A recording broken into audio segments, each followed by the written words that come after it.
Hi and welcome to the shop. I'm working on my first ever resin pour artistic piece today.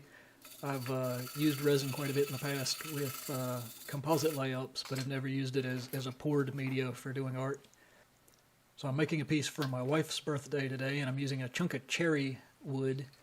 And this cherry came from a tree that fell in our yard after a terrible chainsaw accident. So I'm going to clean the bark off of it and get it ready to become a piece of art here. After I lay out a piece of natural edge and clean the bark off that looks a bit like a beech, to me anyway, I zip it up in the bandsaw to make it a little bit smaller, because if I start off with something this big, when I make a mess, it's going to be a really big mess. So I might as well keep my accident small to begin with. I zip it through the joiner to start flattening it out.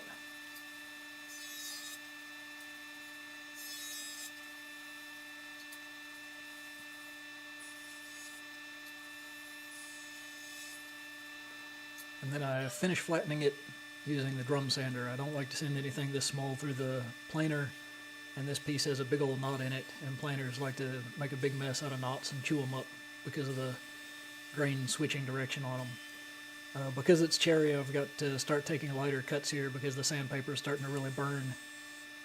Cherry burns quite easily, so soften up on the cuts, go a little bit easier, and eventually get this thing cleaned up.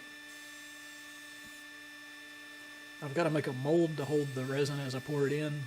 My first mold I made with melamine board, and it was just a disaster. There was no way it was going to work.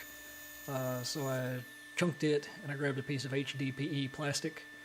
This is a bit more expensive, but in the end it worked really well. This is, I think, 3/16 inch thick HDPE, and I'm just trimming it up here fairly roughly into a mold that will hold this piece and be about 3/4 to an inch deep.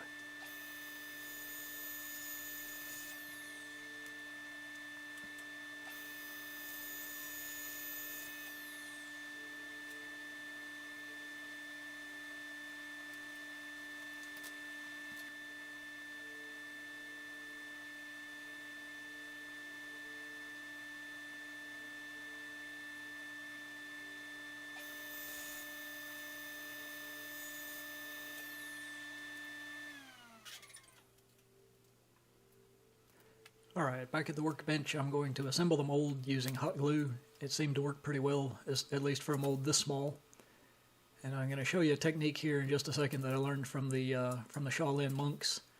You grab a spare glue stick and pop it between your teeth, and that way you'll always have glue handy when you need it. There we go.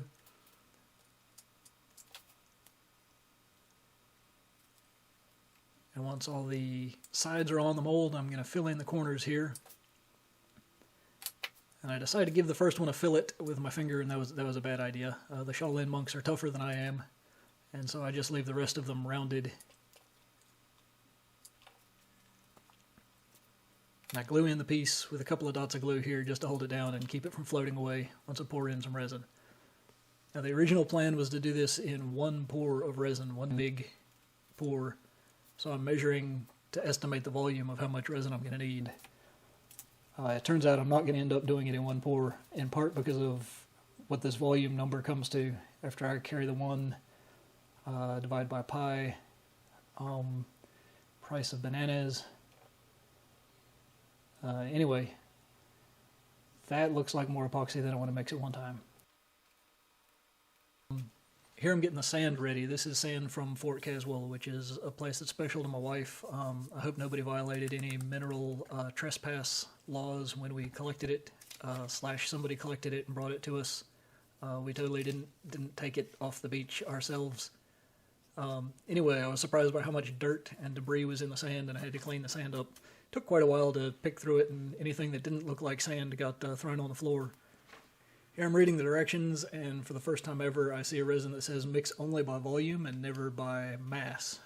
So I had to put the scale away. I'd already gotten the scale out to mix this by mass.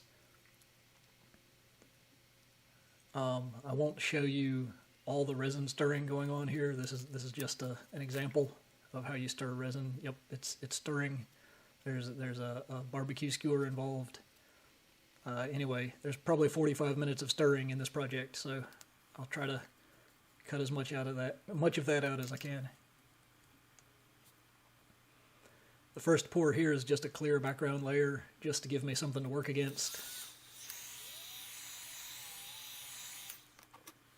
I'll let that cure for a little while.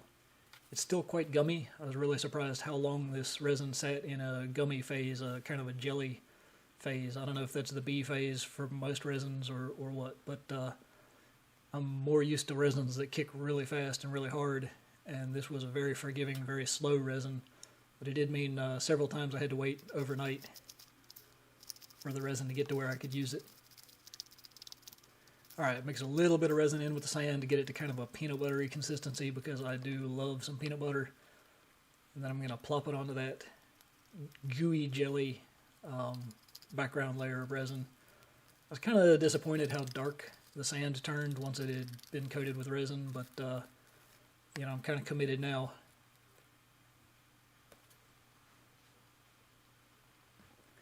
I spent far too long poking at the sand with this stick and tapping at it with my fingers and things like that, trying to get it to look like sand at the beach where waves have been washing over it and it's got those ripples in it. It didn't really want to cooperate. Some things just don't scale well.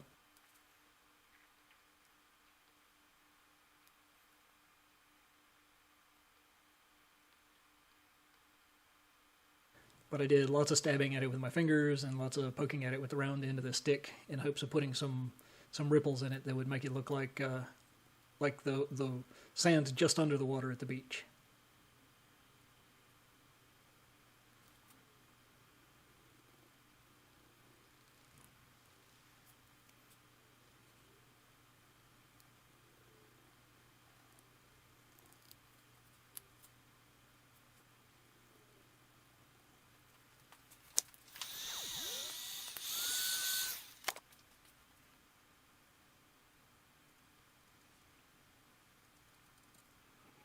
Anytime you see the heat gun here, the heat helps the resin to flow a little smoother, and it also helps to pop any bubbles that float to the top. This is very forgiving casting resin, so it probably didn't need much of that, but I was being very cautious with it. Alright, let's let it sit overnight. It looks okay, but the sand has migrated quite a bit. I was surprised by that. I'm going to pick some colors to make my water with here and sort them out where they're going to go. And I shimmed up one corner of this mold so that I could get some color separation in there and keep some colors off to one side while I was busy pouring the others.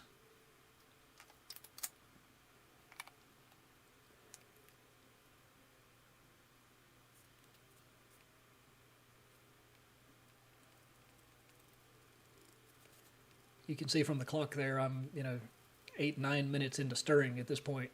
all I've done is stir resin for 10 minutes.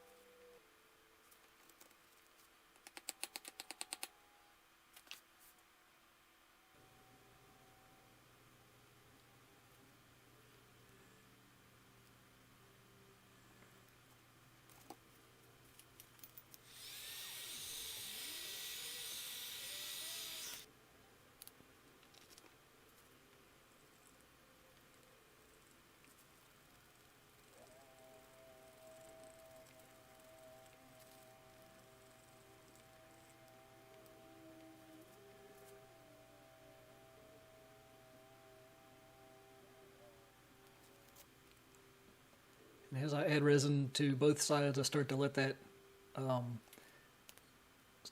angle down so it doesn't flow to the corner quite as much. But the color separation's already there, and that keeps it looking like there's deep water off the edge of the beach there.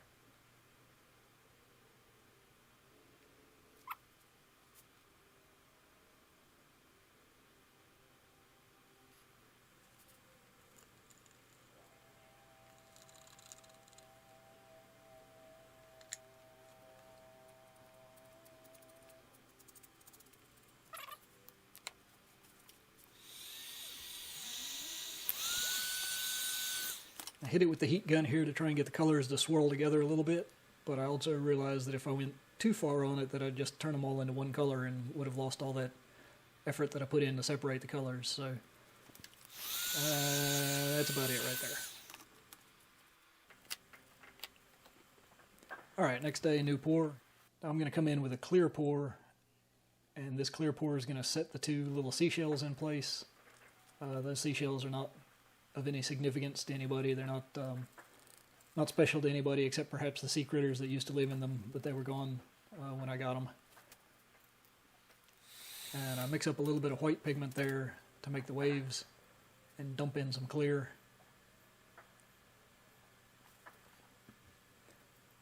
Plunk in the shells.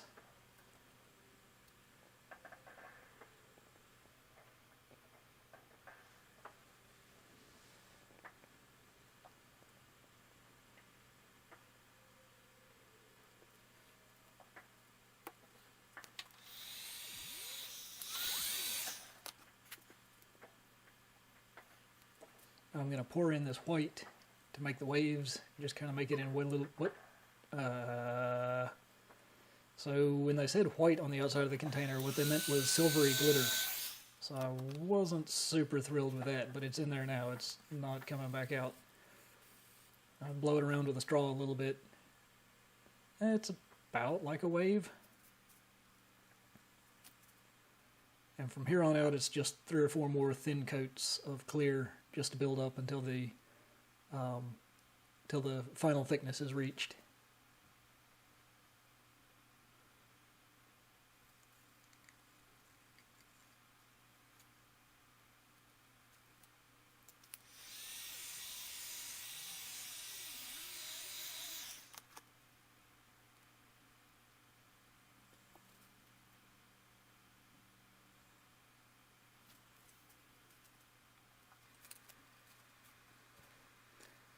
Alright, it's solidified, had a couple of days to cure, and it's time to break down the mold.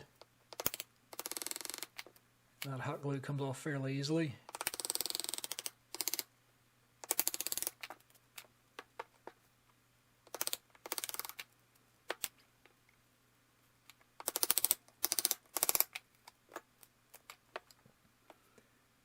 And I did notice that it looked like this was easier to demold than I see other people working with melamine, and I don't know whether that's the type of resin or just using this HDPE plastic, but I would be happy to use this plastic again. It demolded nice and easy with a nice smooth shiny finish on the back. Alright, some tape is going to protect that back from scratches, and it's going to protect the front from chip out while I trim the edges.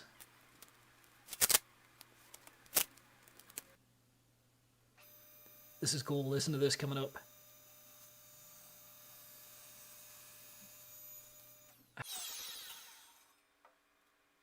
I have no idea what caused that. It only happened the once, and it has something to do with the sound of the motor spinning down and the sound compression when I sped up the video. But it doesn't happen the rest of the times I use the saw. Just that one time. That was pretty neat. So getting these edges nice and smooth and square.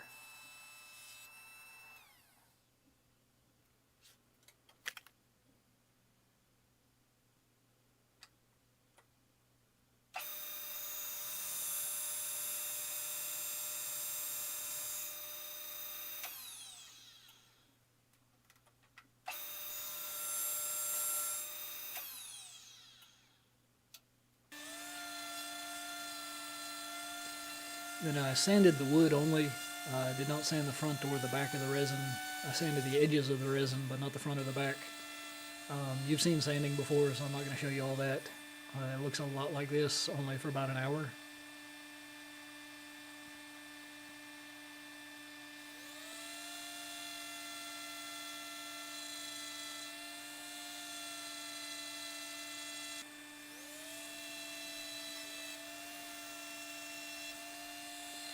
And then for the resin only, I finished with a sanding block and some very high grit paper to give the edges of the resin a little bit better appearance. I finished the wood with shellac finish. I start with a 2-pound cut, and then once I've done that, I do some more coats with a 1/2-pound cut. I find that gives a pretty fair finish without too much effort. And for a piece that's not going to be abused for an art piece sitting there, this makes a really nice finish. I did put half-pound cut shellac on the edges of the resin just to smooth out any little scratches left over from the sanding. It did a fairly good job. Alright, the base of the piece is going to be made from a piece of flooring from the gymnasium at Fort Caswell. And this was a very, very old floor, and they had pulled it up to replace it. And I didn't want to remove any of the patina, so to speak, from the top of the floor. But the rest of it got a layer of shellac just to keep it safe. Carr Lumber Company. Biltmore Flooring, Carr Lumber Company, Pisgah Forest.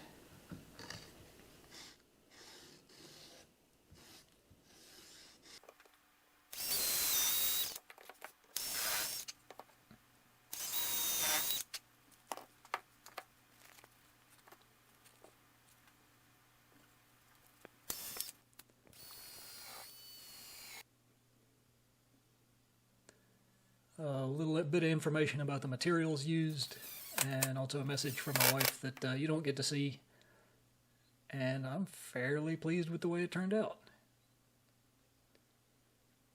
I think it's interesting to see it look more like a coral head from when it's backlighted, but from the front it looks a little bit more like a beach. And just a nice piece for a first resin try. I'm pretty pleased with it. Well, thanks for stopping by the shop.